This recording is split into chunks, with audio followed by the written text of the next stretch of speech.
Okay, barrel leading. It's a condition you get when you fire your cast bullets in a gun and it leaves little deposits of lead, like a fouling, in the rifling of your weapon.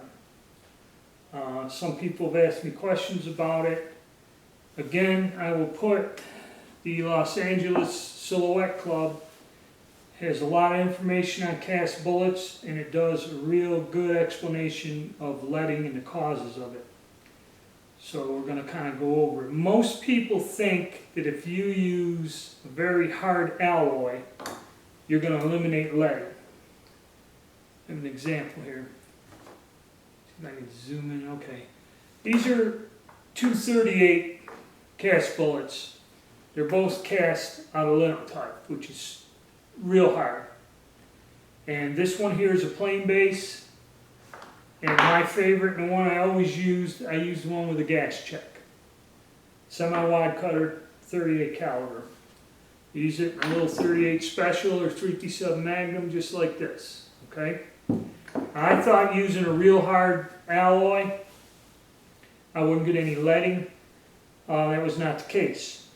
So one time I was out at the pistol range, and a guy there told me, well, instead of sizing your cast bullet to 357, which is the groove diameter, he said, size the bullet 1/1000ths over to 358.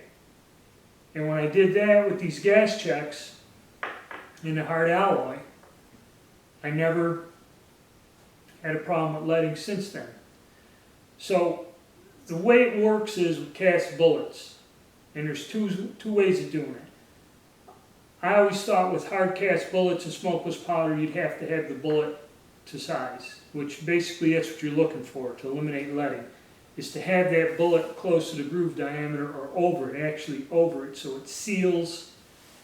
And what causes the leading, if the bullet is smaller, then gas will escape around, burning gas, and kind of like, it's like a blowtorch will soften the bullet, and that'll smear and leave a lead deposit in your bore. That's basically what it is. If you go to that website, the guy explains it. It's not so much the hardness of your alloy, it is the fact the bullet is undersized, okay? And you're getting burning gases reaching around the bullet, it's not sealing. Now, like I said with the black powder cartridges, the bullets are way undersized. The black powder, when it goes off, more or less thumps the bullet up to where it engages the rifling 100% and makes a seal. That's going to be another topic in getting into black powder cartridges, but you have to find a happy medium where you're doing this with them. Or you get bullets that are even of soft lead, either the groove diameter size or, like with the smokeless powder, larger, and it eliminates the leading.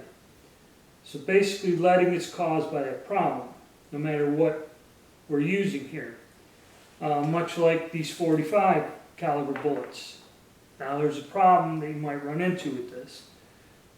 If you go bigger with 45 caliber, and you have a gun with a tight chamber, if you go 1/1000ths or so bigger on the diameter of your cast bullet, and if you use military brass, which is thicker than commercial brass, you'll run into a problem. It might not chamber. You might have a wider bullet, and you might have chambering issues. So that's one thing. Like I said, with my cast bullets for the black powder guns, I'm not going to use these because I don't want to risk leading up the barrels or having a problem. How do you know if you have leading?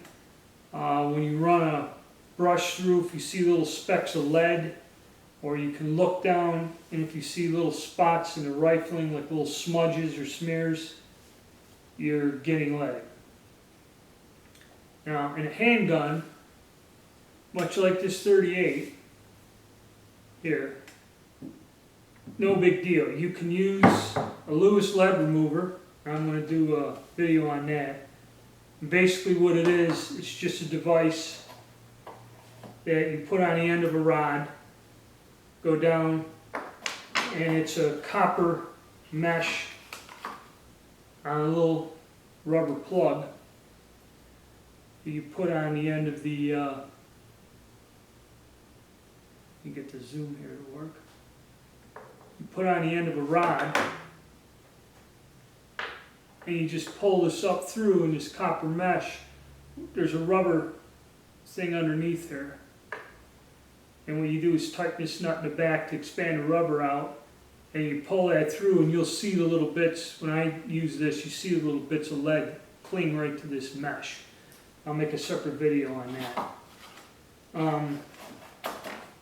That's one way of doing it. Outers used to have what they call fallout, and that was like a reverse electroplating system, little battery operated unit, a rod, where you plug one under your barrel up, put a rod in, and hook it to this thing, and it would like draw. You had two different solutions, one for lead, one for copper fouling, because in some high-powered rifles you will get copper buildup from the jacket of the bullet inside the rifle. It's another type of fouling, but leading's the one.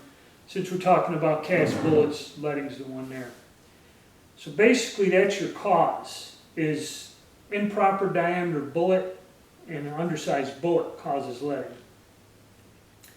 Also on that website, the Los Angeles Silhouette Club, I didn't know this, but even a hard cast bullet, the guy gives you a formula of what the PSI would have to be of your cartridge to thump this bullet to make a perfect seal.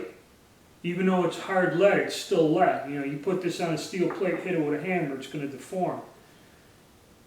But the only problem is with older black powder guns, you can't get the PSI levels up to that. It's beyond the safety limits of the gun. In a modern handgun, you can. So that's something I didn't know, and I just found that information out today when I was doing some research on it. That you're actually bumping these a little, because these guys shoot handguns at extremely long distances, and so they know their stuff. Did a lot of research in it. It's a good website. I'll put a link to it in this, and that's where you want to go with that. Okay, but that's basically the cause of leading. Improper size shoot. So you'd have to know what your groove diameter of your bore is. Like these here standard guns, modern guns, the 38s, it's going to be a standard size. Like a 308 rifle, it's going to be a standard size. And like I said, sometimes we cast rifle bullets, hard rifle bullets, for our older, obsolete, modern cartridge guns, whether they be military or old sporters, because you can't get jacketed bullets in that diameter form. So again, you'd have to have the bullet going a tad bit bigger than the groove diameter to prevent leading, or to help stop leading.